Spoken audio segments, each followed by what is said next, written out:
جی شاہ صاحب، مجھے ٹیسٹ منی دینی تھی اپنے بھائی کی امی کی طرف سے. شاہ صاحب، میری امی منی دم میں بیٹھ رہی تھی اور وہ میڈیٹیشن کر رہی تھی کہ میرے بیٹے کو کامیاب کاروبار شروع کرا دو.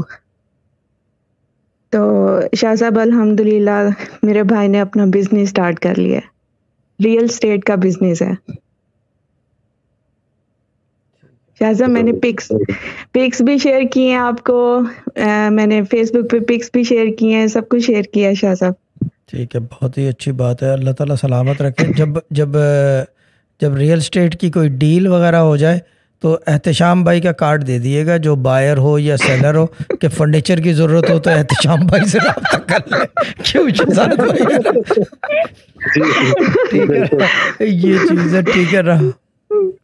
جی شاہ صاحب، میری امی بہت خوش تھی. شاہ صاحب آپ کو بہت تھینکس کہہ رہی تھی کوئی میری تھینک امی. یو کی ضرورت نہیں وہ ہے. میں نے تو ان سے کہا تھا کہ آپ خود بات کریں تو وہ ذرا گھبرا رہی تھیں، تو کہتی نہیں آپ کرو میری طرف سے. شاہ صاحب ٹھیک کو ہے، بتانا گڈ ہے. کہ میں نے ان کا کبھی کوئی دم، وہ لڈو دم کچھ بھی کبھی مس نہیں کیا. تو میں نے کہا میں ضرور بتا دوں گی. یہ ایزی وے آؤٹ ہے نا، یہ ایزی وے آؤٹ ہے. شاہ صاحب وہ پڑھتی بھی ہیں، جب سے آپ نہیں وہ سمجھیں نہیں گے ہے، جب سے میں ہوں نا، میری امی بھی ہیں آپ کے ساتھ ہی. نہیں وہ تو مجھے پتہ ہے پڑھتی ہیں، لیکن یہ ایزی وے آؤٹ ہے کہ بیٹھے اور رزلٹ کوئک رزلٹ آتا ہے. اس کے اندر فیصلہ جی وہیں کے بالکل. وہیں ہو جاتا ہے کہ ہوگا یا نہیں ہوگا.